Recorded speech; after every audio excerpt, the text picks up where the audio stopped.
Hi, my name is Michael Ruffino, Product Manager here at LabSynergy. What I'm about to show you is the titration system that we offer for various industries, but we're particularly set up right now today to offer a titration system for Kappa Number.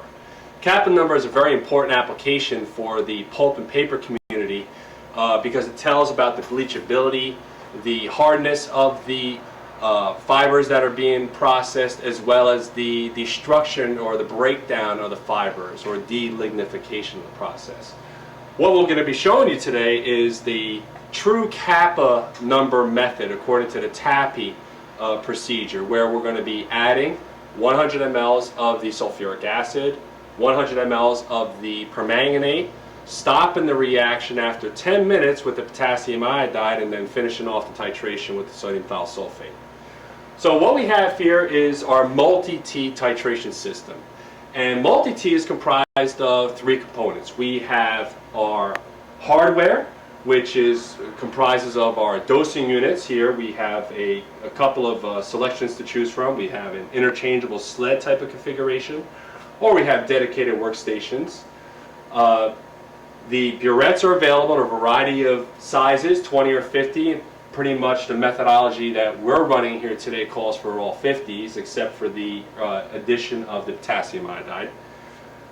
We have our interface, which is a passive interface box where the electrodes plug into it. Right now what we have for this application is we have a redox probe plugged into our input, and we have a temperature probe for taking the measurement of the temperature, since the method requires at 5 minutes to take the temperature and compensate for the Kappa number at the end of the titration.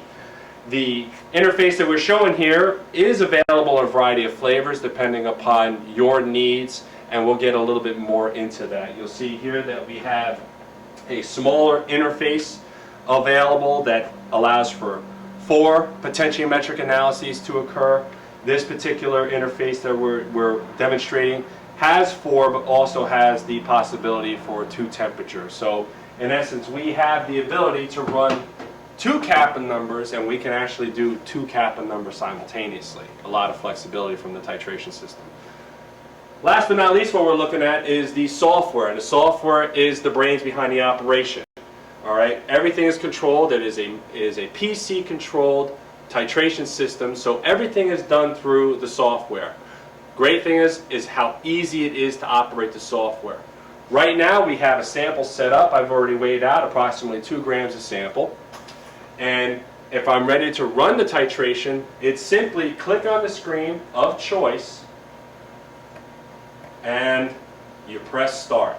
At this point in time, the system is going to ask you for 2 things. 1, the ID of the sample that you're looking at running, whether or not it's a process number or a time at which you took the sample from the processing of the pulp and paper, or whatever you would like to have. So we're just going to say Kappa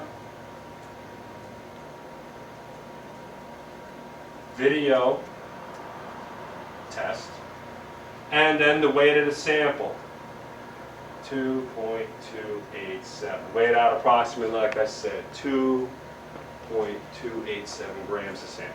At this point in time, we press OK, and that's it. The system now starts automatically. Now, the process of the Kappa number titration, according to TAPI, requires you to add 100 mLs of sulfuric, 100 mLs of the potassium permanganate, measure the temperature at 5 minutes if you're doing temperature compensation for the calculation, cease the reaction with 20 mLs of potassium iodide, and titrate with sodium thiosulfate. So what we have is our burettes right now, which are refilling. They're getting ready for the addition, is now adding the 100 mLs of the sulfuric acid. So we're actually adding both of these reagents simultaneously, which is critical for the analysis of the macro Kappa number method. This addition will take place. We're going to follow it up with the potassium permanganate. Everything, again, is controlled by the software, but at this point in time, it is hands-off. The operator basically can walk away and go on to more proactive tasks at the facility while the system finishes up. Now, while this is actually running, the other things that I'll tell you about a little bit about multi-T is that it is a multitasking titration system. Depending upon the level of interface that you go with and the number of expandable burettes you have, I'm showing here 6 for the Kappa Number application. We can actually connect up to 15. So it makes expandability very, very easy, and it makes this titration system also very powerful. All right. What do I mean by that? Well, we're running right now as a Kappa. Other applications that you might see at a pulp and paper site, is ABC titration or residual alkali titration for your liquors. You might see a blocks titration. All those applications can be automated through the multi-T system and run at the same time. So this whole procedure that we're talking about here might be a total of about 15-20 minutes. While this is running, you could have another burette set aside for your ABC titration, come up and run a sample of the ABC. You could have another burette loaded with the titrant for for doing your blocks analysis. Load the sample there and run the blocks. You could back to our actual Kappa number now. You can see that we're adding the permanganate.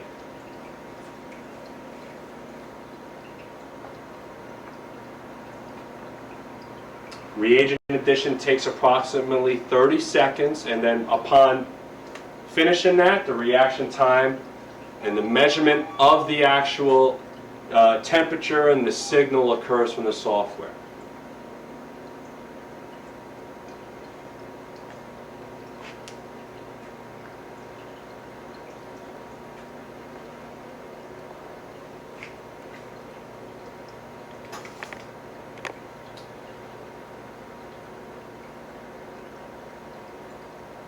You see here at our titration position here, we have our electrode, we have all our dosing reagents into one nice head, we have our thermistor for measuring the temperature, and everything is nice and consolidated to work in the 1,000 or 1,500 milliliter beaker, whatever you are choosing to work with at your site. So the addition of the total volume of 100 mLs of permanganate is finished. And now the system has kicked over to do the measurement. And as you can see here, we're performing the measurement. The system is measuring the temperature of the solution over a given period of time.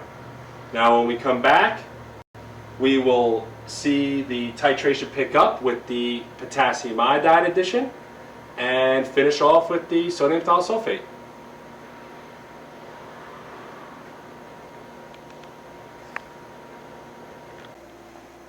Hi, welcome back. We're approaching our 10-minute mark here, and we're about to stop the reaction with the addition of the Ki, which is occurring as we speak. You can see how the way the samples reacted compared to where we were at the beginning. It's a nice chocolate color there.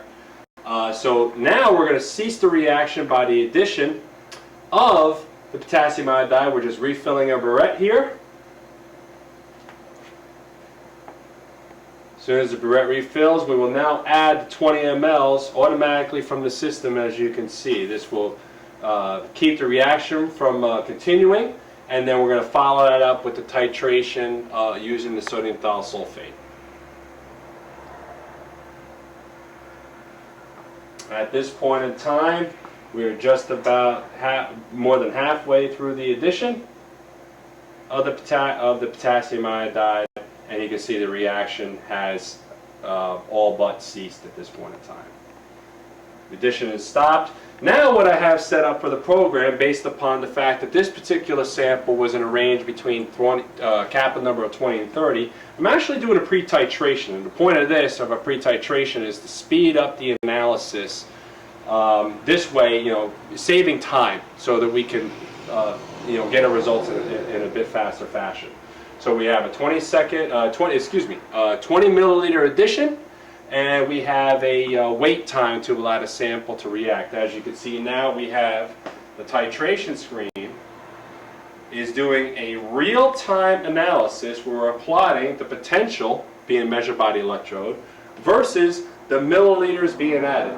The result display is up, waiting to display the result upon the completion of the analysis. So the system is continuing to make additions right now, which are varied depending upon what your program your methodology is set up for. Right now my methodology is maximum addition of 0.5 milliliter with a minimum addition of 0.01, and we can get even much more accurate additions should you choose to, dependent upon the level of burette.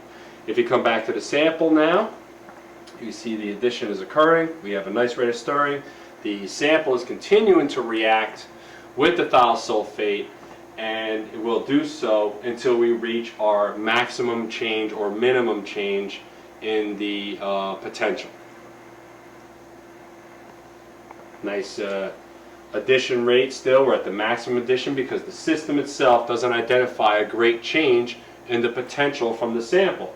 As it gets closer and closer to the inflection point, the minimum addition will begin to kick in. We'll actually see it go from 0.5 down to 0.3 to 0.2 to 0.1 to where we now get very accurate additions at the greatest change of the potential, which is where we're expecting our result to be, hence the inflection point. Now again, as I mentioned earlier, at this point in time, if I was doing another sample, I could minimize this screen here, so it is running in the background, and select one of the other 8 screens where we can run another application, whether or not it is the residual alkali, whether or not it is the ABC titration, whether or not it is the blocks analysis, or even a moisture titration. All that can now be readily handled through one system. If we go back to our sample now, you can see here that it is beginning to react, and at the titration curve we're seeing the inflection point begin to develop. The burette itself is adding the minimum amount now, 0.02 mLs at the inflection. Upon seeing the greatest change in the inflection, the system will automatically stop about a half a dozen points, a half a dozen additions past the inflection point. Okay? And we are just about there. Titration will finish up, and it is now done. Now if we look at the software, we'll see here that we found our inflection point. We've found our results, which are displayed very nicely right on the display automatically for the user. So any operator or technician that comes up and wanted to know what the value was of the sample that we just ran, they could see it right on the software. They can also see what the weight of the sample was, what the amount of titrant was, all the factors that he utilized for this particular application that are being used to develop the last result we want to see, which is the Kappa number. And based upon what the customer in particular that sent us the sample was looking for, value of 20 to 30 is what we're looking for. We got a value of 28, which seems to be a fairly good value. At this point in time, Multi-T has generated an automatic MTD file, which is its own data file, which you can view readily inside of the Multi-T program, or you can go into the optional data management program known as DataView, which is a data storage program which allows users to very easily go back and look at the data that they generated, whether or not they want to look at a particular sample, ID, a method, whatever, or a sample that was run by a particular user. We have a very nice organizational program known as DataView to handle the the management of our data after evaluation has occurred. Again, my name is Michael Ruffino, product manager here at LabSynergy. I want to thank you for your time that you've spent with us while I presented you the system. You can reach me at 866-435-7897. Feel free to give me a call or be transferred over to any one of your regional technical specialists for more information on the Multi-T system. Thank you very much again for your time.